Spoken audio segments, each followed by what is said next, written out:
Lau fionga tama tai pale mia. Se sila ne e winga ma mionga PO bracket corrupt.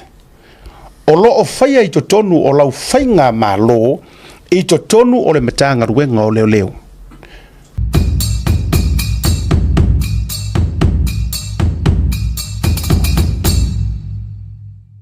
Le tusi tasi le tangi le na mai po tusi il mata upu le mo wala va operahi. Tasi le si vaenga le tau parkalafa. Fa mai le fa upungo le si parkalafa. O le ase sila la wafionga ili tamaita I pale mia ila umata upu ua savalia le toru tausanga o ta ofi ele ko mesina le faya o se suenga fa son tula fono. Fa sanga ia tuila epa maisi e pei ona ta ua suafa. Ua savalia ma le lua tausanga o sue e leo le isi au tangi e fa sanga e le o le fa sanga i ele tangi. Ile tau mafai e suia alua I lava. Ai sau markala. O nei mata upu uma o lo o ta ofi ele ko mesina o leo le faya o le ami o tonu. Como singa de kemi? Ya, longo. Nai vai. Lau fionga tama tai pale mia. Se sila ne e winga ma mionga PO bracket corrupt. O lo o faya I tonu o lau fainga ma lo I tonu o le matanga ruenga o leo. O le ngayo inga ma lo fiti. O le ngayo inga ale ma lo o fiti. O se ave fe au lea mo tai uma o atunu o le Pasifika e au fiai ma Samoa I tutusa tangata uma ile tulafono. O le kele ia. Ya. Fala vai ngar nga vai ngor kusi. Ai e ala ku uma lava. Peon o foi atu. O upungi fa sanga iai.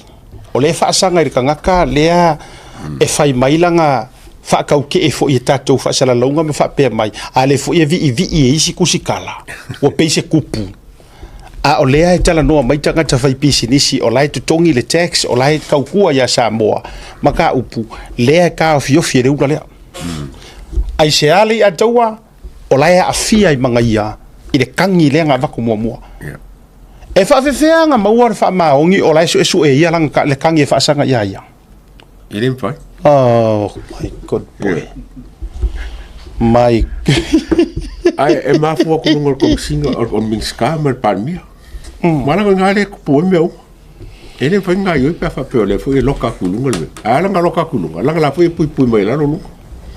Lo no winga o le fa maunianga le lau fa fonga mai Samoa. Ele I malepe ele I fina ngalo fia me ta lepe le fainga malo. Por paki. Ona ole o sona tūlanga fo I le lava mala auti. No. O le va mafuanga kongua le ua eli le usau I lunga. E musu I loka kuila epa. O le kali nga. I think o le pāto le harmony agreements le ua kau wavala mai. Le malo le ngafia me. But whatever you do, don't touch and don't take me to jail.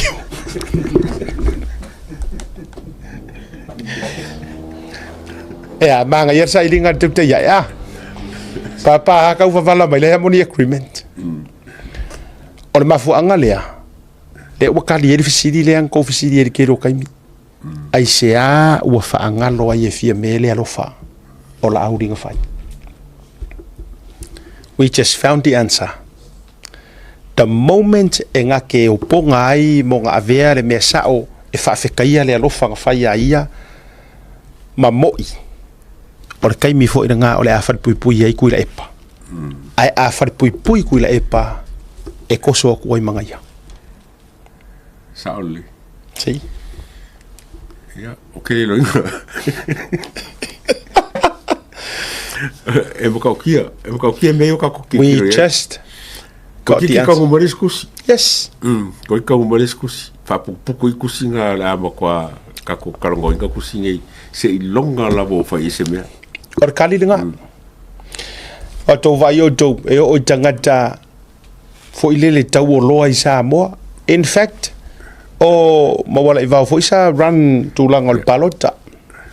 tulanga fa pena I think o tele lo pisaku saku tu totas si ia ai fo ilo no so tu lo wata o fo I whatever na ile no fo I le HRPP I sanga ngalua wangu tangata pida ahim so o karanga ke lo le system or process o malama manguala o me madiele sau sem malanga mori mau ai ka ngofi le po sem kuloa o pangka o kanga ka tulo a nobody discredit sau to fine malana ma tama ita iwata ua suafa sau malana mori mau fe punga mai fa se fa mai o so kanga mala audi wa vai ta to ye wo fa nga last name e fai mai ai alfanga ta to vai ala le o so mai lo mari tangata sai to tonu o fai nga malo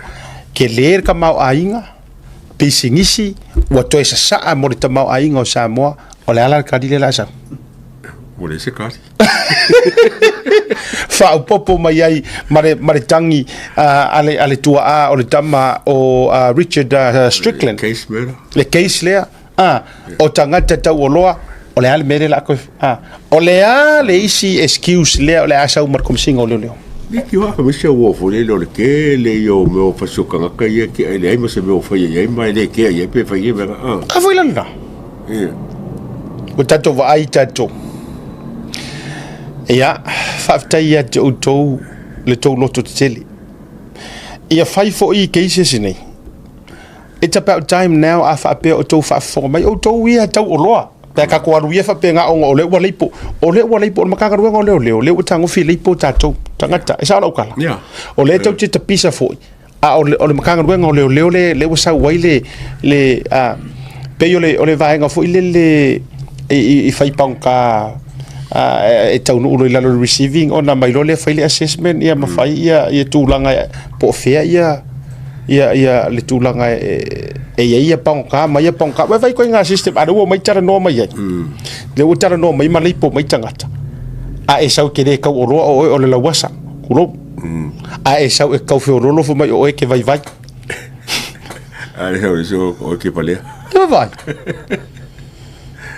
so o ila o le pine lea e lo utali tonunga Samoa this is the answer wa le kau kifisiri ai se ua matua faa o ona ye fie mele la mafutanga male alofa mal faa lo alo fai ai ele nga ola udi el male to the whole fast family yes ala le o morkali le anga a se ilea longo winga ku lo wa upoto ia te ma o mal proklame longo winga u fa ka penga ku le pa kang malala currency ale o yeleng suia ako angar fa ngor case le longo winga ile le ko ma iken kar wa kau ngaru kang malala wa kau sa fa ma river kang malala wa kau sa fa ya ko ma mar mingi ska le sa yai kang malala oi uma tangata al wa ko ma longo o longo le kang ko komsinga o longo kau nga makai lispok o loko wa tau na matai o lispok kafia po lispok wa fa penga ia tu langa yukai kang malala wa tato vai tato lono winga o lea i tatou e tangata wa levang kaung kofu farpui a fai fa fonga mai o tou tulo le no fo sala to ese masonga ka fai o ko masonga ku ia o ko o lea handle o ko kanga ka wa levang kaunga ngofo kongu ka farpui